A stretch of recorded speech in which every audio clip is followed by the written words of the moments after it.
समस्याएं हमारे जीवन में बिना किसी वजह से नहीं आती, उनका आना इशारा है कि हमें अपने जीवन में कुछ बदलना है। नमस्कार मित्रों, आप देख रहे हैं यूट्यूब चैनल ट्रिपल गुरु।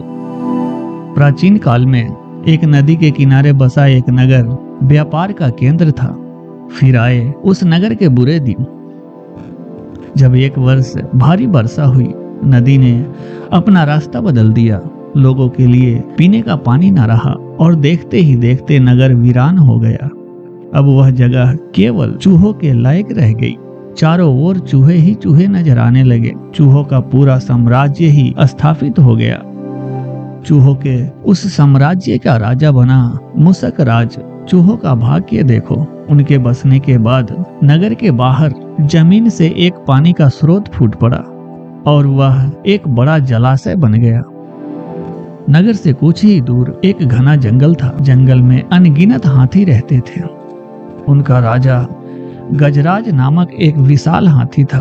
उस जंगल क्षेत्र में भयानक सूखा पड़ा। जीव जंतु पानी की तलाश में इधर उधर मारे मारे फिरने लगे। भारी भरकम शरीर वाले हाथियों की तो दुर्दशा हो गई। हाथियों के बच्चे प्यास से व्याकुल होकर चिल्लाने और दम तोड़ने लगे। गजराज खुद सूखे की समस्या से चिंतित था और हाथियों का कष्ट जानता था। एक दिन गजराज के मित्र चील ने आकर खबर दी कि खंडर बने नगर के दूसरी ओर एक जलाशय है।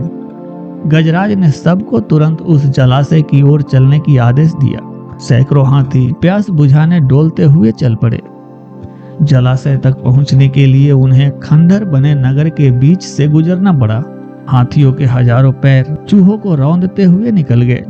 हजारों चूहे मारे गए। खंडर नगर की सड़कें चूहों के खून मांस के कीचड़ से लथपथ हो गई। मुसीबत यहीं खत्म नहीं हुई। हाथियों का दल फिर उसी रास्ते से लौटा। हाथी रोज उसी मार्ग से पानी पीने जाने लगे। काफी सोचने विचारने के बाद मूषकराज के मंत्री ने कहा, महाराज, आपको ही जाकर गजराज से बात करनी चाहिए, वो दयालु हाथी हैं। मूषकराज हाथियों के वन में गए। एक बड़े पेड़ के नीचे गजराज खड़ा था।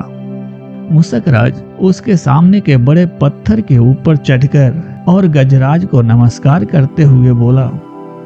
गजराज को मूषकराज का नमस्कार। हे महान हाथी, मैं एक निवेदन करना चाहता हूँ। आवाज गजराज के कानों तक नहीं पहुंच रही थी। दयालु गजराज उसकी बात सुनने के लिए नीचे बैठ गया और अपना एक कान पत्थर पर चढ़े मूषकराज के निकट ले जाकर बोला, नन्हे मियां, आप कुछ कह रहे थे, कृपया फिर से कहिए। मूषकराज बोला, हे गजराज, मुझे चूहा कहते हैं। हम बड़ी संख्या में खंडर बनी नगरी में रहते हैं। मैं उनका मूषकराज हूँ। आपके हाथी रोज जलाशय तक जाने के लिए नगरी के बीच से गुजरते हैं। हर बार उनके पैरों तले कुचले जाकर हजारों चूहे मरते हैं। यह मूषक संहार बंद ना हुआ तो हम नष्ट हो जाएंगे। गजराज ने दुख भरे स्वर में कहा, मूषकराज, आपकी बात सुन मुझे बहुत शोक हुआ। हमें ज्ञान ही नहीं था कि हम इतना अनर्थ कर रहे हैं। हम नया रास्ता ढूंढ लेंगे। मूषकराज कृतज्ञ भरे स्वर में बोला, गजराज, आपने मुझ जैसे छोटे जीव की बात ध्यान से सुनी। आपका धन्यवाद। गजराज, कभी हमारी जरूरत पड़े तो याद जरूर कीजिएगा। गजराज ने सोचा कि यह नन्हा सा जीव हमारे किस काम आएगा, सो उसने केवल मुस्कुराकर मूषकराज को विदा किया। कुछ दिन बाद पड़ोसी देश के राजा ने सेना को मजबूत बनाने के लिए उसने हाथी शामिल करने का निर्णय लिया। राजा के लोग हाथी पकड़ने आए। जंगल में आकर वे चुपचाप कई प्रकार के जाल बिछाकर चले जाते।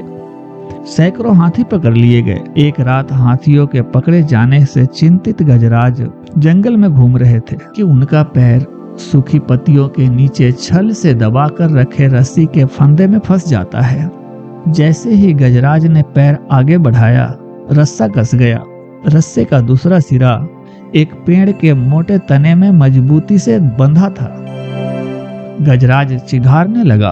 उसने अपने सेवकों को पुकारा, लेकिन कोई नहीं आया। भला कौन फंदे में फंसे हाथी के निकट आएगा। एक युवा जंगली भैंसा गजराज का बहुत आदर करता था। जब वह भैंसा छोटा था तो एक बार वह एक गड्ढे में जा गिरा था। उसकी चिल्लाहट सुनकर गजराज ने उसकी जान बचाई थी। चिघाड़ सुनकर वह दौड़ा और फंदे में फंसे गजराज के पास पहुंचा। गजराज की हालत देख उसे बहुत धक्का लगा। वह चीखा, गजराज, यह कैसा अन्याय है गजराज, बताइए क्या करूं? मैं आपको छुड़ाने के लिए अपनी जान भी दे सकता हूं। गजराज बोले, बेटा, तुम बस दौड़ कर खंडहर नगरी जाओ और चूहों के राजा मुसक राजा को सारा हाल बताना। उससे कहना कि मेरी सारी आस टूट चुकी है। भैंसा अपनी पूरी शक्ति से दौड़ा दौड़ा मुसक राज के पास गया और सारी बात बताई। मुसक राज तुरंत अपने 20-30 सैनिकों के साथ भैंसे की पीठ पर बैठा और वो शीघ्र ही गजराज के पास पहुंचे। चूहे भैंसे की पीठ पर से कूदकर फंदे की रस्सी कुतरने लगे। कुछ ही देर में फंदे की रस्सी कट गई और गजराज आजाद हो गए। मित्रों, इस कहानी से सीख मिलती है आपसी सद्भाव और प्रेम एक दूसरे के कष्टों को हर लेता है। ओम नमः शिवाय। जय श्री राम।